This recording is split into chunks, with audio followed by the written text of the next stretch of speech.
በስመ አብ ወወልድ ወመንፈስ ቅዱስ አሐዱ አምላክ። እሺ እንደምን ዋላችሁ? እግዚአብሔር ይመስገን። እግዚአብሔር ለዚህ ቀን አብቅቶ ከዚህ ስላቆመኝ እግዚአብሔርን በጣም አመሰግናለሁ። እግዚአብሔርን አመስግኑልኝ። ቅዱስ ገብርኤልን አመስግኑልኝ። እኔ ዘብር ገብርኤልን አላቅም። የዛሬ 25 ዓመት እኔ ትውልድ ቦታዬም ሀገሬም ጎንደር ነው እና የሆነች ልጅ ታማ መጣ። እዚህ ሆና እዛ ቦታ ላይ የራሷ ቤተሰቦች ያደረጉባት ነገር እሷ እዚህ ሆና ጸበል ስትጸበል እና እንትኑ ላይ ወጥታ እንትን ጸሎት ሲደረግላት እዛ ያደረጉባት ቤተሰቦቿ እነሱ ላይ ሲመለስና እንደዛ እሷ ላይ የነበረው ነገር ሲሆን የዛሬ 25 ዓመት ያን ስላየው ብቻ ነው ዘብር ገብርኤልን ማቀው። በቃ በዛ ብቻ ነው። እንዳሁኑ ቲክቶክ የለም፣ ምንም ነገር የለም። በዛን ሰዓት ያን የልጅነት እንትን ተቀርጾብኛል። በቃ ዘብር ገብርኤልን በቃ የዛሬ 25 ዓመት ማለት ነው። እና ከዛ ጀምሮ ዘብር ገብርኤል የሚለውን እንትን በቃ ከውስጤ አይጠፋም።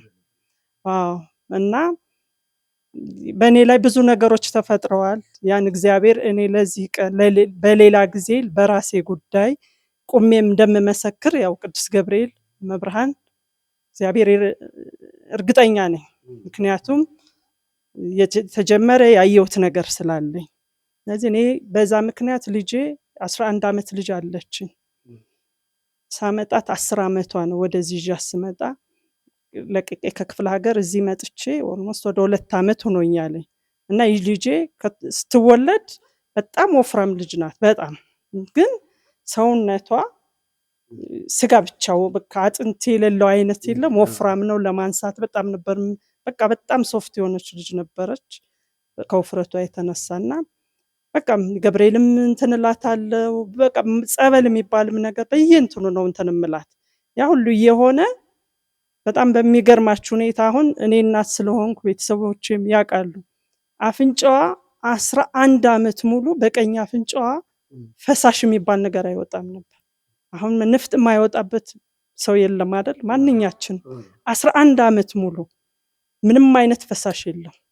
በግራ አፍንጫዋ ብቻ ፈሳሽ ይወጣል፣ ዝም ብሎ እንትን የሚል ፈሳሽ። ከዚህ ጆሮዋን እንትን ያማታል፣ አይኗን ያማታል። በቃ በጣም ተቸገርኩኝ። ከዛ ጆሮዋ ታምቡሩ ተበስቷልና ሰርጀሪ ይሰራላት ተባልኩ። ሰርጀሪ አላሰራም ብዬ ተውኳት በቃ። ከዛ ደግሞ እዚህ 22 ዶክተር አብይ ጋር ወሰድኳት።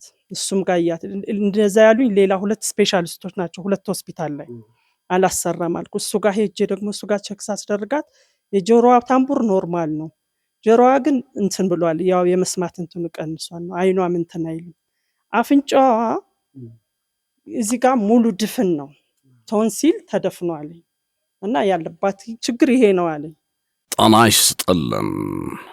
እባክዎን ይህንን ቪዲዮ ለሚወዱት ሜንሽን ያድርጉት፣ ላይክ፣ ሰብስክራይብ፣ ለወዳጆች ሼር ያድርገው፣ ኮፒ ሊንክ በማድረግ ያድርሷቸው። ብዙዎች በበረከት እንዲጎበኙ ምክንያት ይሁኑ። ጎዶልያስ መንፈሳዊ የጉዞ ማኅበር ሳምንታዊ ጉዞዎቻችን ዘወትር ቅዳሜና እሁድ ወደ ታምረኛው ዘብር ገብርኤል፣ ወደ አርብዓ ሐራ መድኃኔ ዓለም፣ ወደ መጓ ኡራኤል፣ ወደ ጻድቃኔ ማርያም፣ ወደ ሰሚነ ሻንጎለላ ኪዳነ ምሕረት፣ ወደ ኩክየለሽ ማርያም ዘወትር ቅዳሜና እሁድ ያለማቋረጥ አስደሳች መንፈሳዊ ጉዞዎችን በፍቅር እናደርጋለን። ስልክዎን ያንሱ። በ0945 191919 ወይም በ0948 191919 ሃሎ ይበሉን። ምላሻችን ፈጣን ነው። አሁን ቦታው ተይዟል። የሁልጊዜም አገልጋያችሁ ጎዶልያስ መንፈሳዊ የጉዞ ማኅበር ጎዶልያስ። እና ሰርጀሪ ይሰራልኝ ተብሎ በቃ ሁሉንም ነገር ጨርሼ በቃ ተውኳት። ትቻተኝ ምን ይዣት መጣሁ እዚህ ዘብር ይዣት መጣሁ። እዚህ አላስጠመቋትም፣ አቁርቤ ምናምን መልሼ ወሰድኳትና ሰውነቷ ላይ የሆነ ነገር ለውጥ አየሁ። በጣም ለውጥ በቃ የወሰድኳት ማግስቱን ትምህርት ቤት ስትሄድም በቃ በብዙ መንገድ ለውጥ አየሁባት። በቃ ቅዱስ ገብርኤል እኔ በእንትን ማቅህ በቃ የረጅም ዓመት ነው። ስለዚህ አንተ ስራህን ስራ ብዬ ትቼ እዛ እኔ ህዳር 6 በነበረው ጉዞ እዚህ መጣሁ። እሷን እንደዛ እንትን ብዬ ህዳር 6 ይዤ መጣሁ ራሴ ብቻዬን ደግሜ ማለት ነው። በቃ እሷ ላይ ለውጥ አይቻለሁ። አንተ ብያታለሁ አቁርቤያለሁ ምናምን በቃ እዚህ አድራ ነው ይዤ ሄድኩኝ። ጸበል አጠጥቻታለሁ። በቃ እዛ እሱ መምህር ፋሲል ጋር ነገርኩት። መምህር ፋሲልም ስለሷ ሳይሆን በቃ እኔ ብዙ ስብስብ ነገር አለኝ። ያው አንተንም ነግቻው ብዙ ነገር አለ። እሱን ጊዜ በጊዜ ማወራው ሰው በሱም ላይ ምልክት ስላየሁበት ከዛ ጸበሉን አመጣልኝ። ጸበሉን መጀመሪያ የኔን ጸበል ህዳር 12 የኔን ጸበል ወሰድኩት። የኔን ጸበል ወሰድኩተኝ። እኔ ይህን ያህል ዓመት ስኖር በጣም ብዙ ነገሮች ደርሰውብኛል። የትም ጸበል ገባለሁ፣ የትም ቦታ ሄዳለሁ። ምንም አይነት ነገር ምንም አይነት እንትን የለም። ያን ጸበል የወሰድኩት 3 ሰዓት ተኩል ነው። 3 ሰዓት ተኩል ወሰድኩት እስከ 6 ከቅዳሴ መልስ እስከ 6 ሰዓት ተኩል እኔ ራሴን አላቅም። የተወሰነ መሃል ላይ የማውቀው ነገር ይኖራል፣ መልሶ እንትን ይላል።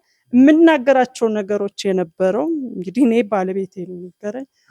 በጣም የሚገርምና ታይቶ ማይስት ተሰምቶ ይሄን ነገ በኋላ ማወራው ነገር ስለሆነ መጨረሻ ያላለቀ ስላለው ስለዚህ ያንን አደረገልኝ። በሳምንቱ መምህር ወንዶሰን ጸበሉን 2 ሊትር ስለማትችለው ልጅሽ 1 ሊትር ስጫት፣ 1 ሊትር ስጫትና እስኪንያተኝ አትችለው ማለት የእመቤታችን ዕለት ህዳር 21 ጸበሉን ሰጧት። 1 ሊትር ጠጣችሁ። 1 ሊትር ጠጣች። ወዳው አይኗም ቀይ ሆነ። አይኗን ያማታል ብያችኋለሁ። አይኗ ላይ ነጭ ጠባሳ ጥሎባት ሐኪም በፍጹም አይጠፋም የትም ቦታ እንዳትወስጃት ውጭም ብትሄጂ አይጠፋም ብሎኛል። ከዛ በቃ ያ እንደዛ እንደሆነ በቀኝ አፍንጫዋ ምንም ፈሳሽ ወጥቶት የማያውቀው ያን ቀን የጀመራት ለ2 ወር ያለ ማቋረጥ 2 ወር አንድ ቀን አያቋርጥ። አንድ ሶፍት ለአንድ ቀን አይጠቅማት።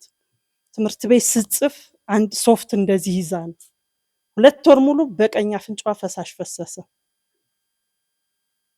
ፈሳሽ ያ ፈሳሽ እየቀነሰ አሁን ሚያዝያ ላይ ሙሉ በሙሉ ፈሳሹ ቆም አለቀ። ግራ አፍንጫዋ ፈሳሽ ይህን 11 ዓመት ሙሉ የተሰቃየችው ልጅ ጠፋ። እና ይህ ምንድነው እግዚአብሔር ቅዱስ ገብርኤል አፍንጫዋን የተደፈነ አፍንጫዋን ከፈተልኝ። ከዚህ በላይ ለሰው ልጅ የተደፈነ ምንም ሐኪም ጆሮዋም ቅዱስ ገብርኤል ራሱ ነው ተበስቷል የተባለው የተደፈነ። ስለዚህ የአይኗን ጠባሳ አይኗ ላይ ያለውን ጠባሳ ስላላመጣሁት እንጂ አምጥቼ ባሳያችሁ ተነሳ የለም። ስለዚህ እግዚአብሔር ቅዱስ ገብርኤል የዘብሩ